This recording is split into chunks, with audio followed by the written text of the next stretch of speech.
Hello friends, welcome to my channel. आज का recipe पाट साग पकोड़ा। देखिए, ऊपर से एकदम क्रिस्पी और अंदर से एकदम सॉफ्ट पकोड़ा बनके रेडी किया हूँ। तो इसे देखने के लिए कैसे मैं पकोड़ा को बनाई हूँ, इसे देखने के लिए बिना स्किप किए पूरा वीडियो को देखिए। आशा करती हूँ सभी को अच्छा लगेगा। तो चलिए देख लेते हैं। तो पाट शाक किसे किसे पसंद है, इसके पूरा एक स्टोरी है, मैं आपको करती जाऊंगी और बताती जाऊंगी। तो बिना स्किप किए पूरा वीडियो को ज़रूर देखिए। देखिए, ये है पाट शाक। तो पाट शाक का पूरा एक बांडल इधर है। तो इससे शाक को हम चुन लेंगे एक एक करके। तो एक एक करके चुनने के बाद एक थाली पाट शाक हुआ था। तो ये पाट शाक जो है ना, कलकत्ता में मिलते हैं। बेंगलोर में तो मैं 20 साल आई हूँ, कभी भी मैं पाट शाक नहीं देखी हूँ। पहली बार मैं बेंगलोर में पाट शाक मुझे मिला है। मैं कलकत्ता कभी भी जाती हूँ तो मतलब कुछ खाओ या ना खाओ वो तो बात की बात, लेकिन पाट शाक का झोल, पाट शाक का दाल, पाट शाक पकोड़ा, हर एक रेसिपी हम खाते हैं। क्योंकि पाट शाक मुझे बहुत पसंद है। किसी किसी ये पाट शाक पसंद है, मुझे ज़रूर कमेंट करके बताइएगा। तो देखिए, एक थाली पाट शाक चुन के रेडी हुआ है। इसमें तो गलीज ज़्यादा नहीं, मतलब इसमें मिट्टी वगैरह ज़्यादा नहीं रहते हैं। तो इसको पहले धो लेंगे, उसके बाद बारीक बारीक कट कर लेंगे। तो देखिए, धो के हम कट कर लिए हैं। अभी इसका इतना हुआ है कि मैं आधा पकोड़ा बनाऊंगी और आधा मैं दाल बनाऊंगी। तो पहले पकोड़ा का रेसिपी आज मैं आपके साथ शेयर कर रही हूँ। इसके लिए 1 कप मसूर दाल ले ली थी और 1 कप आतप चाल। मैं आतप चाल ली थी। आपको जो चावल, मतलब मोटा वाला जो चावल है वो चावल मैं ली थी। आपको जो चावल घर में भी आप चावल बनाते वो भी इस्तेमाल कर सकते। 2 से 3 घंटा ये भिगा के रख दी थी। दाल तो बहुत जल्दी भीग जाते हैं, चावल थोड़ा सा टाइम लगते हैं। तो एकदम फाइन एक स्मूथ पेस्ट मैं बना ली हूँ। तो साग में से आधा साग मैं ले लूँगी।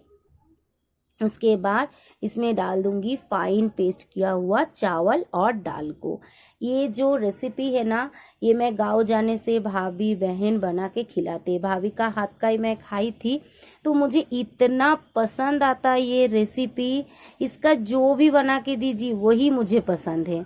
तो इसमें डाल दी हूँ काला जीरा, उसमें डाल दी हूँ स्वाद अनुसार नमक, मिर्ची पाउडर। मिर्ची पाउडर आपको पसंद नहीं है तो आप स्किप भी कर सकते, डाल दीजिए हल्दी पाउडर और बारीक कटा हुआ मिर्ची। मिर्ची अगर बच्चे खाते हैं तो मिर्ची को स्किप कर सकते, लेकिन डालने से ना ये बहुत एक अच्छा फ्लेवर आता है। ये जो साग है वो अपने आप ही बहुत ही टेस्टी है, इसीलिए इसमें और कुछ मसाला इसमें मैं ऐड नहीं करूँगी। आप चाहते तो इसमें बारीक कट करके प्याज डाल सकते हैं, मैं इसमें प्याज भी नहीं डालूंगी। ऐसे हाथों से ही मचल मचल के एकदम अच्छे से मिक्स कर लीजिए, क्योंकि ये स्पून से तो मिक्स नहीं होगा। फिर तेल डाल दीजिए। तेल गरम होने के बाद ऐसे एक एक करके पकोड़ा डाल दीजिए। आप आप लोगों को ये पकोड़ा पसंद है, इसका झोल या दाल, कौन सा चीज़ इससे खाने पसंद है, मुझे कमेंट करके ज़रूर बताइएगा। मुझे तो पाट शाक का हर एक चीज़ पसंद है। तो इधर मेरा जेठानी का बेटी को मिला, मुझे तुरंत फ़ोन किए कि मुझे पाट शाक मिल रहा है। मैं बोली तुरंत ले लो, हम बना के खाएंगे। तो आप लोग, मुझे इतना पसंद है। तो आप लोग बेंगलोर से कौन कौन देख रहे हैं, आप लोगों को मिलते हैं कि नहीं और कहाँ से मिलते हैं, मुझे ज़रूर कमेंट करके बताइएगा। तो एक साइड होने के बाद थोड़ा धीमी फ्लेम पे 2 से 3 मिनट पका लीजिए। उसके बाद लो टू मीडियम फ्लेम पे पकाइए, लेकिन ज़्यादा एकदम साग को मत फ्राई कीजिएगा, नहीं तो ये कड़वा हो जाते हैं। थोड़ा सा ग्रीननेस रहे और क्रिस्पी भी हो जाए, क्योंकि चावल है, दाल है, तो क्रिस्पीनेस ज़रूर आएगा।